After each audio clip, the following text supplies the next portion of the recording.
I guarantee you we can draw 4 Republican congressional maps, Republican Kansas State Senate leader Susan Wagle told donors at a closed-door fundraiser in 2020. That takes out Democratic U.S. House of Representative Sharice Davids, but we can't do it unless we have a 2/3 majority in the Kansas Senate and House. Such an appeal might have sounded strange a generation ago.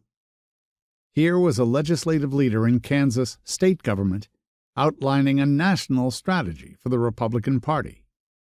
Wigle's appeal to contribute money to state-level Republicans was light on the Kansas-specific issues, but it emphasized how state government could play a role in the national tug-of-war over American politics and policy.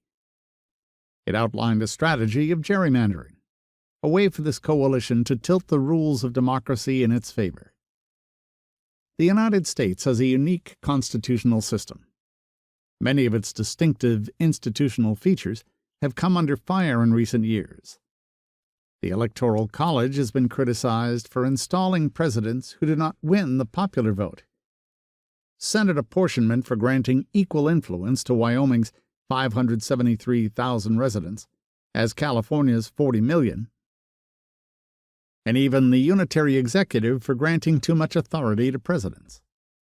But Wagle was describing a way to take advantage of a less often discussed but critically important feature of the U.S. political system: American federalism, a system in which authority is dispersed across multiple levels of government. While institutional authority is highly decentralized, American political parties no longer are. Over the past half-century, the Democratic and Republican parties have transformed from loose networks into more tightly knit partisan teams of activists, organizations, and candidates. Like Wagle at the Kansas fundraiser, these partisan teams coordinate across the many decentralized institutional venues of American federalism to pursue their increasingly national political visions. Federalism expands the number of institutional venues in which American politics is fought, and it puts the main levers of democracy, such as legislative districting and election administration, at the state level.